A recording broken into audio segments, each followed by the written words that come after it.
আসসালামু আলাইকুম এভরিওয়ান, সবাই কেমন আছেন? আলহামদুলিল্লাহ আমরাও ভালো আছি। তো এই যে শপিং টাইম এখন হচ্ছে, আমরা একটু শপিং করতে চলে এসেছি। তো আজকে হচ্ছে স্বপ্নতে এসেছিলাম। তো এটা আমাদের বাসার কাছাকাছি, মোটামুটি বেশ দূরে না। তো আমি আমার ছেলেকে নিয়ে আসি না স্বপ্নতে, কারণ ওকে নিয়ে আসলে ও খুবই বিরক্ত করে আমাকে এখানে, মানে এটা ওটা নেওয়ার জন্য।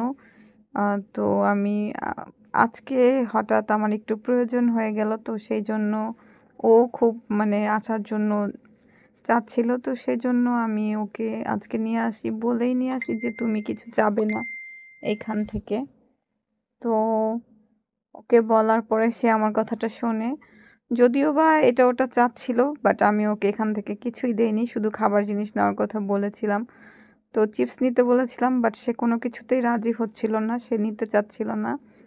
তো আমার কিছু আ প্রয়োজনীয় জিনিস দরকার ছিল বাসার জন্য, তো সেজন্য নিলাম। আর বিশেষ করে সবচেয়ে বেশি যেটা দরকার ছিল সেটা হচ্ছে আ গ্লাস পরিষ্কার করার যে স্প্রেটা, ওটা খুবই দরকার ছিল, সেটা নিলাম। তারপরে আরও ওর জন্য দুধ, আরও কিছু মানে কেনাকাটা ছিল, সেগুলো শেষ করলাম। তো এইদিকে আমি তাকে বারবার বলছিলাম যে, "তুমি এখান থেকে একটা চিপস নাও, তুমি যেটা নিবা আমি দিব।" বাট সে বলল যে তার পছন্দেরটা নাই, সেজন্য সে এখান থেকে কোনো চিপসই নিল না। তো তার পছন্দের খাবার না হলে সে আবার নেয় না। তো এইদিকে শপিং শেষে আমি বললাম যে, "চলো এখন যাই।" বাট সে কিছুতেই এখান থেকে যেতে চাচ্ছিল না। ও হচ্ছে আমাকে একটা খেলনা দেখাচ্ছিল। তো ওই খেলনাটা আমার কাছে মনে হলো একটু বেশি দাম, সেজন্য আমি এখান থেকে নেইনি। তো তারপরেও সে অনেকবার আমাকে রিকোয়েস্ট করে খেলনাটার জন্য।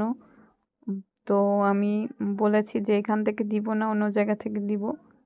তো পরে তাকে আমার অন্য জায়গা থেকে খেলনা কিনে দিতে হয়েছে। তো এখানে মোটামুটি সবকিছুই আছে। সবকিছুই আসলে পাওয়া যায়। এদিক দিয়ে আসলে অনেক, অনেক সুবিধা আমাদের জন্য। আমরা যেটা চাই এইখান থেকে নিতে পারি। তো আমার কাছে এখানে শপিং করতে খুবই ভালো লাগে। একদম রিল্যাক্সে শপিং করতে পারি। তো আমার ভিডিওটি কেমন লাগলো জানাবেন। আল্লাহ হাফেজ।